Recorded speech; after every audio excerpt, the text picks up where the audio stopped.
Welcome to the Dan Sports Tips MLB preview show for today, the 7th of August. Yeah, look, I'm not going to say if I'm confident about plays anymore because that went to shit in a hurry on Friday. Obviously, we had the day off yesterday. I didn't really get a chance to look. I had some stuff going on. Probably a good job too because I'm looking at the results. I'm not sure I'd have got many of those right yesterday. Anyway, let's forge ahead. We're back into a nasty little, almost 40-point deficit on the season again.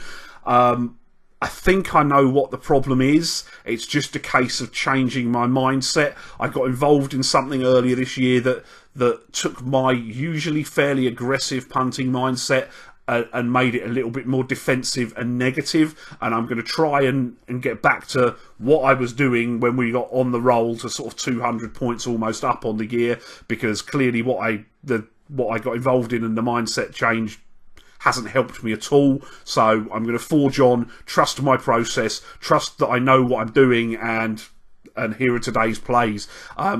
Tampa Bay against the Minnesota Twins. Kyle Gibson is pitching for Minnesota. He's had some struggles this year, including his last time on the mound when he was spotted a big lead early on. He blew that lead, allowing 6 earned runs against the Cleveland Indians. He has struggled in the past when he's faced the Rays, but he has only faced them once since the start of last season. He hasn't experienced success in Tropicana Field. His 2 starts there, he's allowed 7 and 4 earned runs over 9 innings pitched across 2 starts. Those starts were in 2013. That being said, he is only 3-6 with a 4.94 ERA this year. Matt Andriese will pitch for the Rays after coming back out of the bullpen to start. He was fairly solid earlier this year when he was starting. In his shortened outing first time up while building up his stamina, he was also very good. He is 6-2 with a 2.72 ERA this season. As a starter, he's gone 5-1. He should be up to almost full strength after the last time on the mound, so somewhere between 5 and 6 innings today before handing over to the bullpen. Tampa have been relatively hot. I think they've gone 6-3 on this homestand. They'll look to finish that off with another win, and I suspect they can, as I do trust Andriese more than Gibson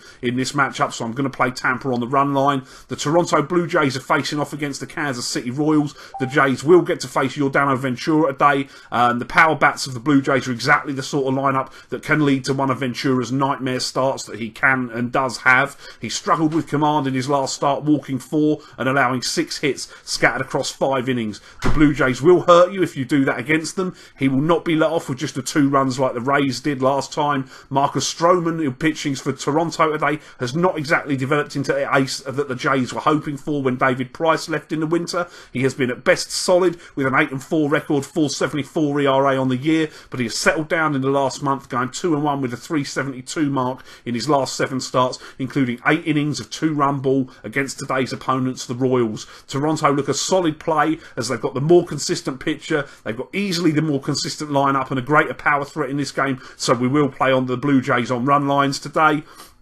And finally, the Colorado Rockies are hosting the Miami Marlins. John Gray, the Colorado starter, is amongst the rare breed of pitcher that appears to be able to navigate Coors Field relatively well, allowing 3 earned runs across 18 innings his last 3 starts at Coors Field. He has faced Miami on 1 occasion this year, allowing 2 earned runs across 6 innings, and enters this game with a record of 8-4 and a 3.77 ERA. Adam Conley will oppose for the Marlins. He walked 6 batters his last start. He will need to be a lot better with his control than that at altitude today, as the walks are what really kill you at Coors. Conley has yet to allow a home run against a lefty this year.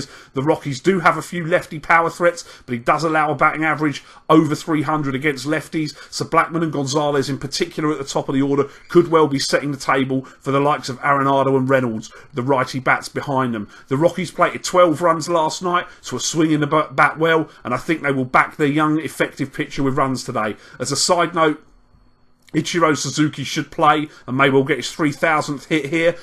That will clearly be the story of the day today, whether Alex Rodriguez gets cut by New York or not, should Ichiro get that 3,000th hit. Just wanted to give a shout out to Ichiro Suzuki because what a career. Those are the plays I've got for you today. Best of luck if you are having a play. Once again, God knows we need it. I will see you tomorrow. Play ball.